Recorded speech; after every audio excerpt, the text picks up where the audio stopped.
त्रिकोणमिति का प्रश्नावली 1 जिसमें दिया पहला क्वेश्चन, सिद्ध कीजिए 1/sec theta minus 1 minus 1/sec theta plus 1 equal to 2 cot square theta दिया है। ठीक है, हमें क्या सिद्ध करना है? 2 cot स्क्वायर थीटा सिद्ध करना है। इसे बोलते हैं, इस साइड को हम लेफ्ट हैंड साइड बोलते हैं, इसे बोलते हैं राइट हैंड साइड। तो हम इस लेफ्ट हैंड साइड को ले लेते हैं, ये हो जाएगा लेफ्ट हैंड साइड लिख दिए। ठीक है, आपको पेपर में लिखना है कि आप दायां पक्ष ले रहे हैं या बायां पक्ष ले रहे हैं। ठीक है, जिसे लेफ्ट हैंड साइड और राइट हैंड साइड भी लिख सकते हैं आप। ठीक है, अगर आप इसे नहीं लिखे तो एग्जामिनर को पता नहीं चलेगा कि आप कहाँ से लिए हैं और इसी से आपका नंबर यहाँ कट हो जाएगा। ठीक है, तो लेफ्ट हैंड साइड से लिए हैं तो यहाँ पे क्वेश्चन दिया है। सबसे पहले आपको क्वेश्चन को उतारना है। ठीक है, कॉपी में तो सबसे पहले हम क्वेश्चन उतार दिए, sec थीटा माइनस 1 माइनस है 1/sec थीटा प्लस 1। ठीक है, ये हो गया।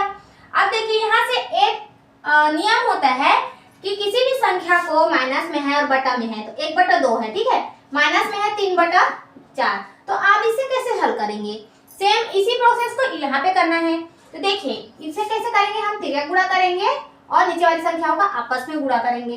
ठीक है, ये मैंने पिछले वीडियो में आप लोग को बताया हुआ है नियम। ठीक है, तो देखिए अब ये sec थीटा प्लस 1 ऊपर जाएगा और 1 से गुणा होगा। तो किसी भी संख्या का 1 से गुणा होता है तो वहां वही संख्या रहता है। ठीक है, तो ये हो जाएगा sec थीटा प्लस 1 हो जाएगा। ये sec थीटा प्लस 1 हो गया। इसे कोष्टक में ले लेते हैं। क्यों लिया कोष्टक में? क्योंकि सामने में माइनस है। ठीक है, प्लस रहता तो कोष्टक में नहीं लेते तो भी चल जाता, लेकिन माइनस है तो इसे कोष्टक में पहले लेना पड़ेगा। मैं इसे डायरेक्ट सॉल्व भी कर सकती हूँ। ठीक है, लेकिन क्या है, मैं डायरेक्ट करूंगी तो आप लोगों को पता नहीं चलेगा कि कहाँ से प्लस माइनस चेंज हो गया है। तो इसीलिए सबसे पहले आप स्टेप बाय स्टेप करते जाएंगे ताकि आपको ज्यादा से ज्यादा नंबर मिले एग्जाम में। ठीक है, आप डायरेक्ट करेंगे और 2 लाइन में आंसर उसका ले आएंगे ना तो आपका नंबर कट जाएगा, क्योंकि वो दिया है आपको 4 नंबर का। ठीक है, 4 से 5 नंबर का दिया हुआ है। उसके बाद आप लोग उसे 2 लाइन में ही सॉल्व कर दे रहे हैं तो आपको 2 नंबर मिलेगा। ठीक है, क्योंकि आप शॉर्ट फॉर्म में लिख दे रहे हैं, जबकि वो दिया है 4 नंबर को लॉन्ग शॉर्ट में लिखने के लिए। ठीक है, तो देखिए ये हो गया। अब इसे ऊपर ले जाइए तो दूसरे क्वेश्चन में लिखेंगे sec थीटा माइनस 1। अब बटा में क्या लिखना है? बटा में हमें लिखना है इन दोनों का आपस में गुणा करके। तो इसे भी हम दूसरे क्वेश्चन में लिखते हैं sec थीटा माइनस 1 और दूसरे क्वेश्चन में हो जाएगा ये sec थीटा प्लस 1। ये हो गया। अब इसे हम आगे सॉल्व करेंगे। ठीक है, कैसे सॉल्व करेंगे? देखिए इसे आप कोष्टक हटाएंगे तो ये हो जाएगा sec थीटा प्लस 1 सेम रहेगा। अब देखिए यहाँ पे माइनस है तो यहाँ पे माइनस रखेंगे। अब sec थीटा है तो ये sec थीटा हो जाएगा। ठीक है, ये हो जाएगा sec थीटा हो गया। अब देखिए माइनस माइनस क्या होता है? मैंने बताया है माइनस माइनस होता है प्लस। ये हो गया प्लस। ठीक है, अब बटा में लिखेंगे। अब देखिए sec थीटा माइनस 1 है, दूसरे क्वेश्चन में sec थीटा प्लस 1 है। a माइनस बी और a प्लस बी का सूत्र होता है, क्या होता है? a square minus B square. तो उसी के सूत्र के हिसाब से हम लिखेंगे कि sec स्क्वायर थीटा माइनस 1 का स्क्वायर होता है, लेकिन 1 का स्क्वायर करेंगे तो उसका आंसर कितना आएगा? 1 ही आएगा। तो इसे हम लिख देंगे sec स्क्वायर थीटा माइनस 1। ठीक है, इतना तक हो गया। अब देखिए यहाँ से फिर से सॉल्व करेंगे हम।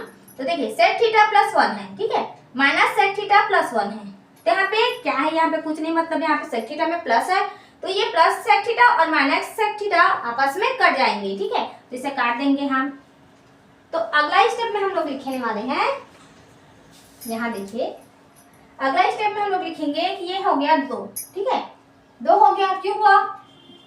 क्योंकि ये प्लस 1 है और ये प्लस 1 है, आपस में जुड़ गए और प्लस माइनस आपस में कट गया। बटा में क्या बचा है? sec square theta minus 1। ये हो गया sec स्क्वायर थीटा माइनस 1। ठीक है, यहाँ से आपका सूत्र डेवलप होता है। अगर आपने इसका सूत्र नहीं देखा है तो मैंने डिस्क्रिप्शन पर इसका लिंक दिया हुआ है, आप उसे क्लिक करके देख सकते हैं। ठीक है, और अगर वीडियो अच्छा लगता है तो आप सब्सक्राइब भी कर सकते हैं। तो देखिए 2/sec स्क्वायर थीटा माइनस 1 है। तो मैंने आपको बताया था कि sec स्क्वायर थीटा माइनस 1 क्या होता है? तो ये होता है sec square theta minus 1 equal to होता है आपका tan स्क्वायर थीटा। ठीक है, मैंने बताया था sec square theta minus 1 equal to tan square theta. ठीक है, तो इसे हम लिख सकते हैं 2/tan² थीटा, इतना लिख दिए। अब हमें क्या लाना है, tan में आगे है तो हमें लाना है cot² थीटा, ठीक है। तो 1/tan² थीटा का मान क्या होगा, यहाँ पे हो जाता है, देखिए cot थीटा बराबर क्या होता है, tan का उल्टा होता है 1/tan थीटा, ठीक है। तो इसे हम स्क्वायर है ये, ठीक है, tan² थीटा है तो यहाँ पे खाली tan थीटा है तो अब इसे हम स्क्वायर कर देते हैं। आगे चलिए, cot² theta equal to 1/tan² theta हो जाएगा। तो 1/tan² थीटा है तो इसे हम लिख सकते हैं क्या, 2 को साइड में कर देंगे और 1/tan² थीटा, ये हो गया यहाँ तक 1/tan² थीटा। तो इसका मान आ जाएगा 2 × cot² थीटा, ये आपका राइट हैंड साइड आ गया, यही आपका आंसर है।